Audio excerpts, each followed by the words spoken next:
down here today at Cedar Point.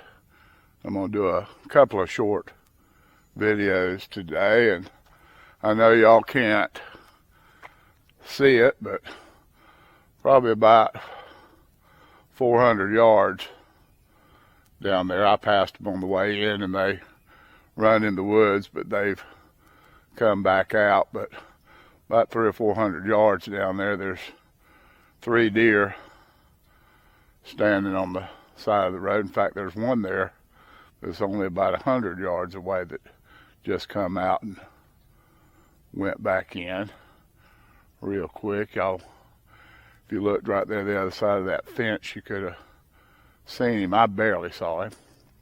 But anyway, out here in nature, where I like it. Anyway, we're going to do a couple of real short videos today. I'm walking down here to the old Tabby ruins where there was an old plantation back in the 1700s and forward. There's nothing much left of them there now, and I thought I'd get a video of them before they were totally gone. But you'll notice over here to my right, there's some really big, nice, moss-covered oaks down here. It's a beautiful area down here, and that's a pretty good walk. So I'm gonna do a little bit of talking and throw an opinion out there while I'm walking, and then I'll do a separate video on the tabbies down there. But this morning I'm going to talk a little bit about our country. And what I'm going to talk about is a very touchy subject, and it shouldn't be. It should be just matter of fact. I'm going to talk a little bit about the Constitution and the Second Amendment, the right to bear arms. Now, as I've said many times, I'm a strong believer in the First Amendment as well, freedom of speech.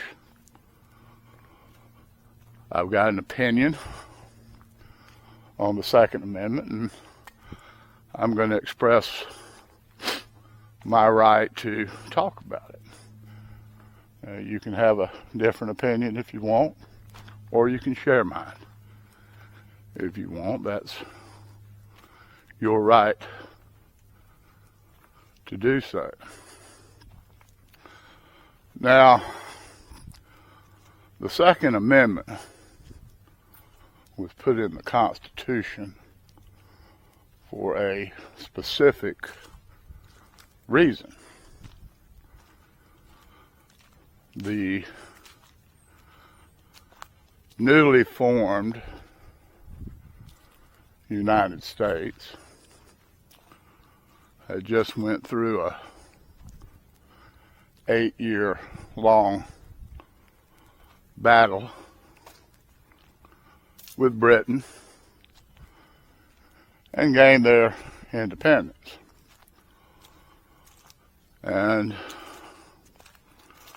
they thought that, with a strong belief, that they were being governed by a tyrannical government that did not allow them to have much of a say-so in what was going on.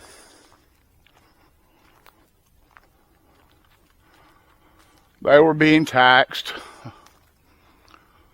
Some unfair, some fair.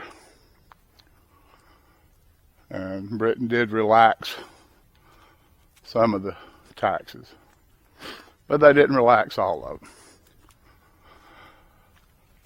But the people here that lived in what became the United States thought they should be able to govern themselves. But getting back to the Second Amendment, it was specifically put in there to prevent a future tyranny, whether it be foreign or domestic.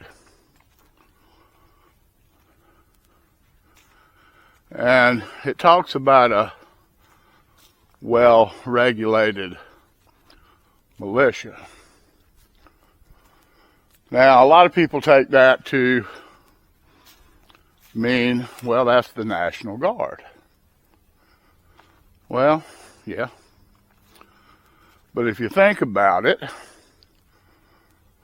it's not the National Guard. The National Guard would be loyal to the powers that be. They would not be necessarily loyal to the people in rebellion or whatever you want to call it.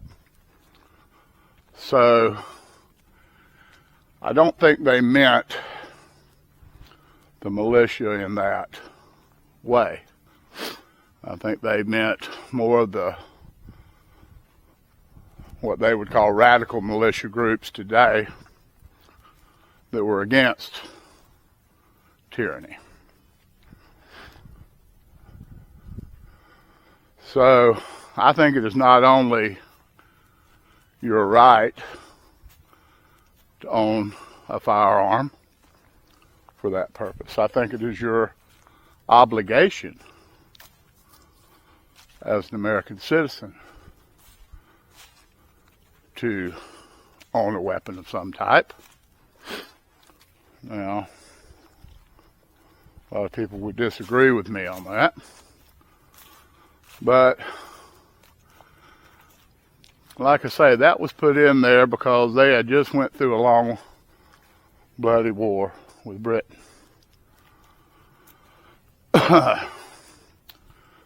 And a lot of people say, well, they didn't have machine guns and they didn't have automatic weapons and such back in that time period. Well, you got to do apples to apples, not apples to oranges. Now, when the Constitution was drawn up, pretty much the only thing other than cannons, of course, were flintlock muskets. Now,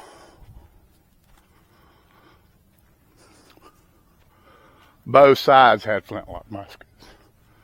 One did not have an advantage over the other.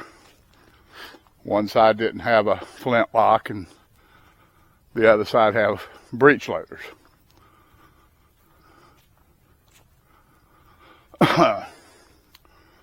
So it was an even proposition. Whoever you were fighting, you had the same armament as they did.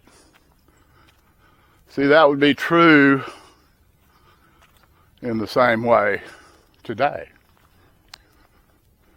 You see, it wouldn't be much of a fight today if the people against tyranny had flintlocks and the people causing the tyranny had automatic rifles. So, see what I'm saying? Apples to apples and apples to oranges. It's got to be you got to think about this sensibly and not the way the radical left does. Now, I know that there's a lot of feeling in the world today about guns and shootings that go on. Now, thing about today is everything is automatic. You hear about things time they happen with our electronic devices and cell phones and the media the way it is today. So you hear about stuff a lot quicker today, whereas, just for an example, back in the days of our new republic, sometimes it would take months before you got news that happened just a few miles away, much less halfway around the world. So I'm not sure that more happens today. And you can say, well, statistics. Well, they haven't been doing statistics on everything for a long period of time. So it's kind of hard to bring statistics in this. Now, guns are dangerous, do not get me wrong. And put in the wrong hands with people that have mental issues or other things wrong with them is a bad thing. But here again, that goes with us being able to diagnose problems before they happen.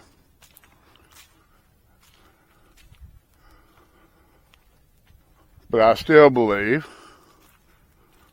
that everyone's right to own a gun should not be infringed.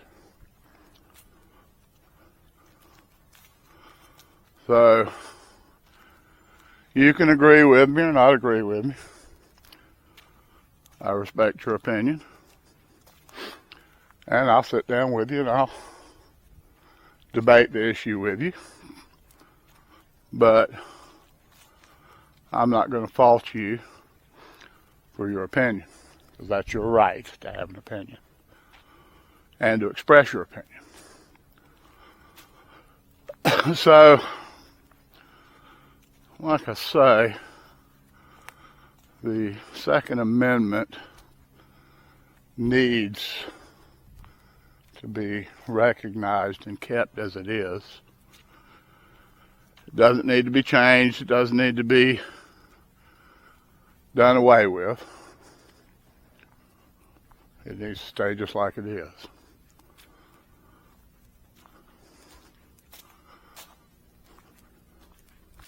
Problem is, today with the news media, and I've said this before, I said it on another video, the news media is all about sensationalism, and back in the day it would have been about selling newspapers. Today it's about selling a news channel. So, when I was growing up, there was a man called Walter Cronkite. And I know Walter Cronkite had his personal opinions, but when he done his nightly news, he give you the facts. And he lets you, as an intelligent human being, theoretically, make your own judgment and opinion. Whereas today, the media tries to form your opinions like theirs. And over the past 20 years, they have made society what it is today. You have to